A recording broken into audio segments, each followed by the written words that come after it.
Minutos. E olha, o governo de Emmanuel Macron na França assumiu por 6 meses a presidência da União Europeia, mas em um programa de governo de mais de 70 páginas, no qual as prioridades são apresentadas, nem o Brasil e nem o Mercosul são sequer citados como focos positivos ou privilegiados na estratégia de política externa do bloco. E sobre este assunto, então nós vamos repercutir agora neste momento com o Sidney Ferreira Leite, que é professor de Relações Internacionais e História. Tudo bem, professor? Seja muito bem-vindo.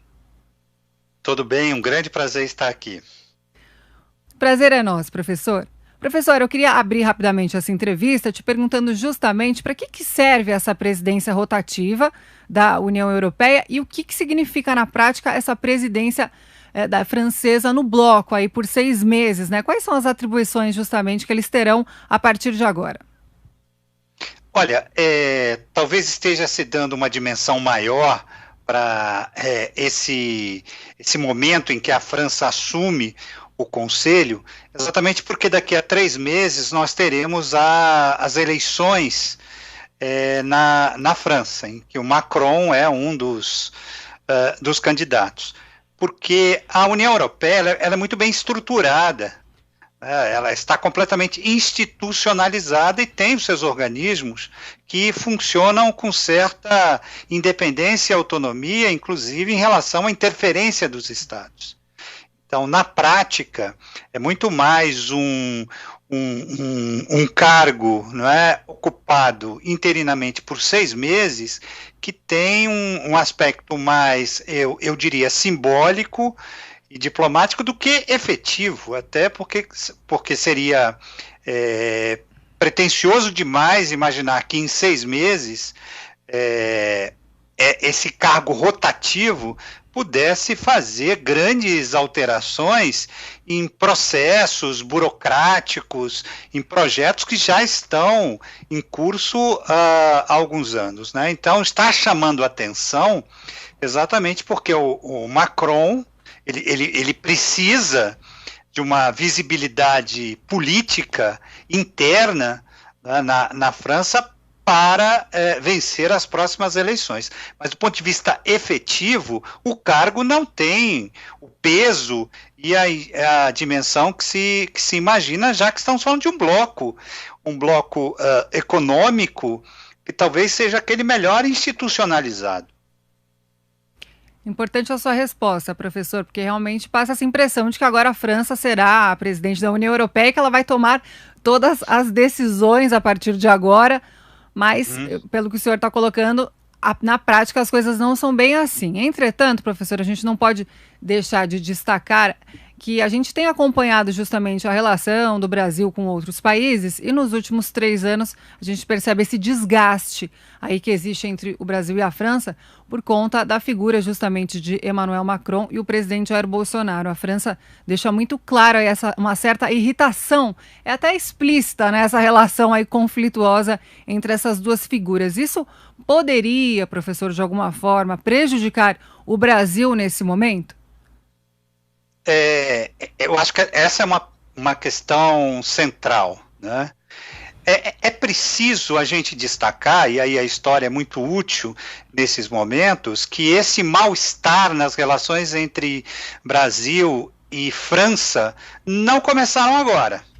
Se nós fizermos uma pesquisa, desde a época do governo Fernando Henrique, né, nós já víamos ali um mal-estar que é proporcional ao crescimento do agronegócio brasileiro. Aí eu acho que é interessante a gente explicar para os nossos espectadores e ouvintes que Brasil e França competem em áreas estratégicas do agronegócio, especialmente no setor agrícola. E o Brasil vem se mostrando nas últimas décadas muito mais eficiente nessa área do que a própria França. A França tem, e isso não começa com Macron, políticas protecionistas em relação ao seu setor agrícola que tem se mostrado pouco competitivo. Respondendo objetivamente a sua pergunta, os dois presidentes eles vão passar. E a questão central é que Brasil e França são importantes parceiros comerciais. O Brasil é o principal parceiro comercial da França na América do Sul. Interessa muito, não só para a França, mas para a União Europeia, um acordo com o Mercosul. A União Europeia está debilitada desde a saída do Reino Unido, seriam revigorar, né, ampliar o mercado consumidor auspicioso, sim, especialmente o mercado consumidor brasileiro, dentro, né, de um acordo de livre comércio com a União Europeia. Então, me parece que há, nesse momento, argumentos enviesados pela campanha política na França, que promete ser bastante disputada ideologicamente do centro para a direita, já que a esquerda praticamente desapareceu do horizonte eleitoral. Então, o Macron ele precisa, ao mesmo tempo, se apresentar como um líder da União Europeia, um líder conectado à agenda da globalização, da questão ambiental, mas, por outro lado, há uma grande contradição, porque o seu governo e governos anteriores vêm tomando medidas protecionistas, notoriamente do setor agrícola. Então, há um grande perigo de estar se usando, por exemplo, a defesa de um discurso ambiental correto, lógico e racional, mas que tem por trás de si interesses dos mais arcaicos do ponto de vista do comércio, que é medidas protecionistas, não é? Não competir pela eficiência, não é? Mas proteger o setor agrícola francês em detrimento da eficiência do agronegócio brasileiro. Certo. E, professor, eu mencionei no início dessa entrevista justamente esse plano de governo da França de 70 páginas.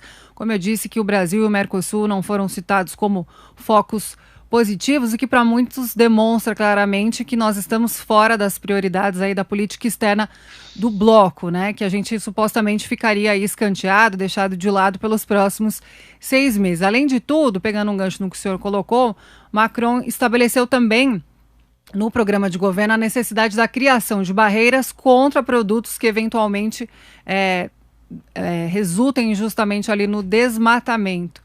Então muitos estão dizendo que se por um lado o Brasil não foi citado pelo lado positivo, ele foi citado pelo lado negativo. Como que o senhor vê todas essas questões, professor? Explicando de uma forma bem didática para o nosso ouvinte espectador, não é? O que temos aí, saindo dessa espuma ideológica, é claramente um conflito de interesses, não da União Europeia, mas de interesses do setor agrícola francês. Esse projeto apresentado por Macron é um projeto que interessa ali, ou que apresenta um ponto de vista da França e dos seus interesses, não propriamente da União Europeia.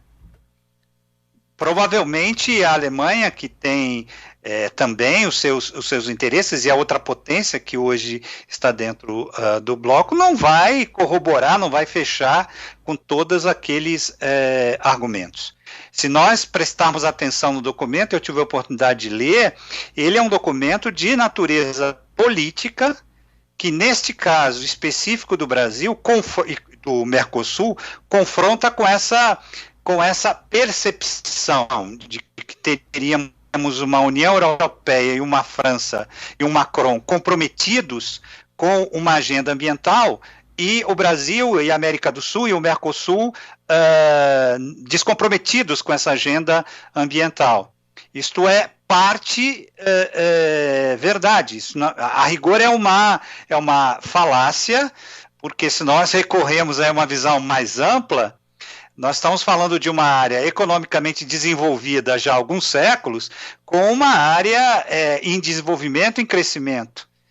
E há uma certa visão aí imperial e colonial da França de querer cobrar de áreas, não é, que só recentemente desencadearam um processo de desenvolvimento econômico, como o Brasil e a América do Sul, o mesmo rigor nas questões ambientais que, por exemplo, se dá em economias mais desenvolvidas, economias que têm a tecnologia, a energia limpa muito mais avançadas. Isto não é honesto.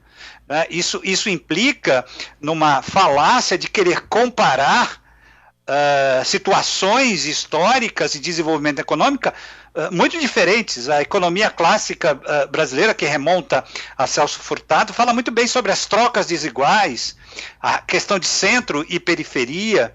Então há um discurso debaixo, uma realidade debaixo dessa espuma de uma agenda politicamente correta ambiental que a rigor esconde interesses econômicos e, como eu falei, bastante arcaicos. A França é um dos estados que mais subsidia o seu setor agrícola, que sob muitos aspectos é bem atrasado, né?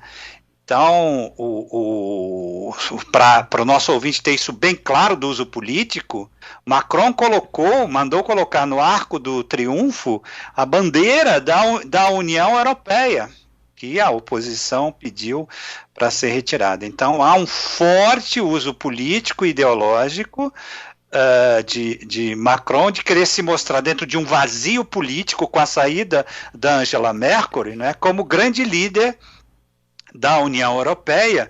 Inclusive tem uma frase no documento que é fazer uma Europa poderosa no mundo. Se nós pararmos para analisar, é exatamente o discurso que o Macron tanto recriminou no próprio Trump, né? Fazer a América grande novamente, fazer a Europa poderosa no mundo. Então, guardadas as devidas proporções, né, é uma inversão de sinais com um discurso supostamente correto, mas que esconde interesses econômicos muito claros, muito nítidos. Muito bem, nós conversamos com Sidney Ferreira Leite, ele que é professor de Relações Internacionais e História, nos esclareceu um pouquinho então sobre essa presidência rotativa da União Europeia, que agora a França, né, tomou posse aí por 6 meses. Professor, obrigada pelos seus esclarecimentos, foi um prazer conversar com o senhor. Muito obrigado, sempre um grande prazer falar na nossa Rádio Jovem Pan. Até mais, professor.